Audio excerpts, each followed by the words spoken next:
રાધે કૃષ્ણ રાધે કૃષ્ણ રાધે કૃષ્ણ રાધે રાધે કૃષ્ણ રાધે કૃષ્ણ રાધે કૃષ્ણ મિત્રો કેમ છો? જય શ્રી કૃષ્ણ.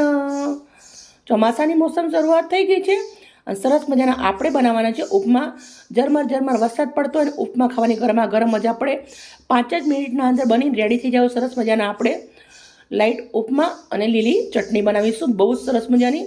તો મેં ગાજર લીધું છે, શિમલા મરચું લીધું છે, ટામેટાં લીધા છે, મરચાં લીધા છે, ડુંગળી લીધી છે, લસણ લીધું છે, દાળિયા છે, કાજુ છે, સિંગદાણા છે, સોજી છે.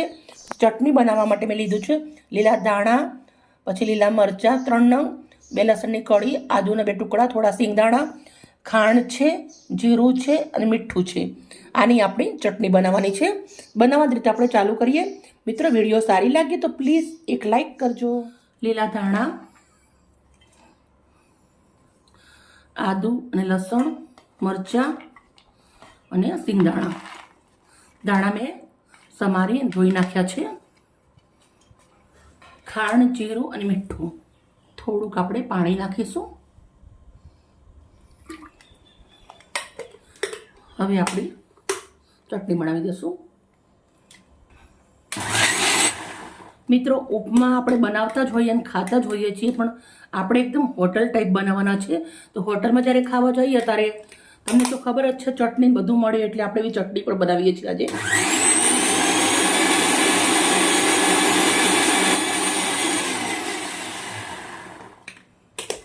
ચલો ચટણી રેડી થઈ ગઈ છે. ગાયનું ઘી લઉં છું અને આપણે સોજીને શેકી લેવાની છે.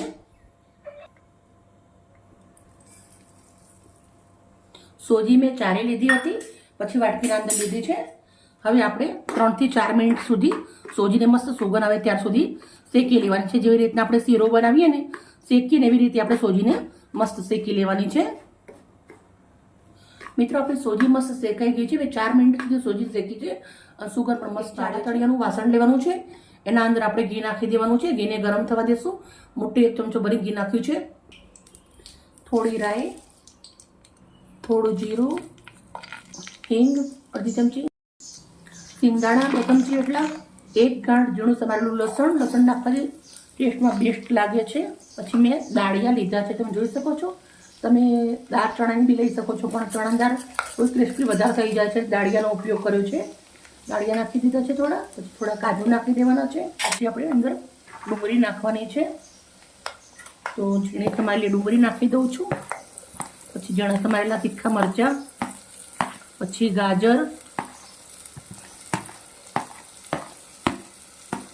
ટામેટા, શિમલા મરચાં થોડી વાર રહીને નાખવાના છે. આ બધાને સરસ મજાનું ઘીના અંદર સાંતળી લેવાનું છે. આ બધું સરસ મજાનું સંતળાઈ ગયું છે. તો હવે આપણે અંદર નાખી દેવાના છે શિમલા મરચાં અને ટામેટા.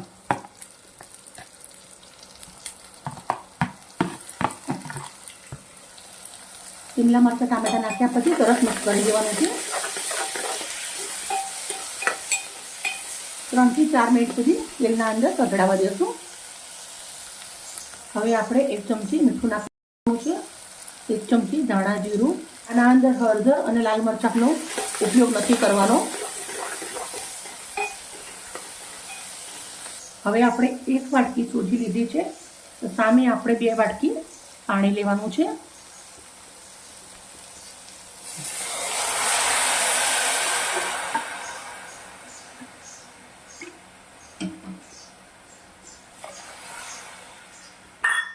હવે પાણીને સરસ મજાનું આપણે ઉકળવા દેવાનું છે.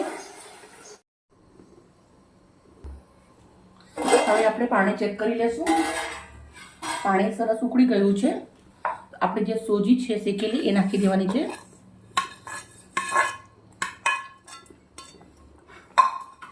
સોજી નાખ્યા પછી સરસ મજાનું મિક્સ કરી દેવાની છે.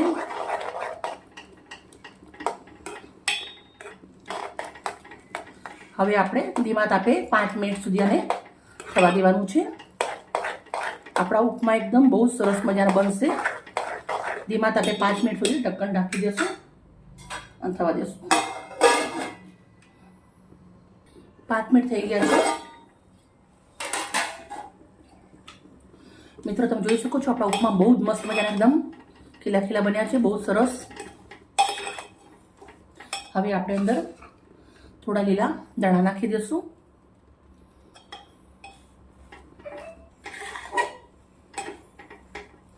ઉપમા આપણા રેડી થઈ ગયા છે. ગેસ બંધ કરી દઈશું, સર્વ કરશું. જ્યારે ઉપમા બનાવીએ ત્યારે પાણીનું ખાસ ધ્યાન રાખવાનું, કેમ કે પાણી વધારે પડી જશે તો ઉપમા તમારા જેવી રીતના છૂટા બન્યા છે એવી રીતના નહીં બને. આપણે હોટલ જેવા બનાવો તો પાણીનો સેજ ધ્યાન રાખજો તમે. બહુ જ સરસ મજાના બનશે. આપણે પ્લેટના અંદર ઉપમા લઈ લીધા છે. થોડી ઝીણી સેવ લઉં છું. મસ્ત આપણે બનાવેલી ચટણી જોડે થોડા ધાણાના પાંદડા. બહુ સરસ મજાના ઉપમા આપણા બની અને રેડી થઈ ગયા છે. મિત્રો, અમારી વિડીયો સારી લાગી હોય તો પ્લીઝ એક લાઈક કરજો. બહુ જ મસ્ત મજાનો વરસાદ પડી રહ્યો છે બારે અને ગરમા ગરમ ઝટપટ આપણે ઉપમા બનાવ્યા છે. ઓકે મિત્રો, બાય. આવી મજેદાર રેસીપી સાથે કાલે મળીશ. Okay, bye bye. Radhe Krishna Radhe Krishna Radhe Krishna Radhe Radhe Krishna Radhe Krishna Radhe Krishna Radhe.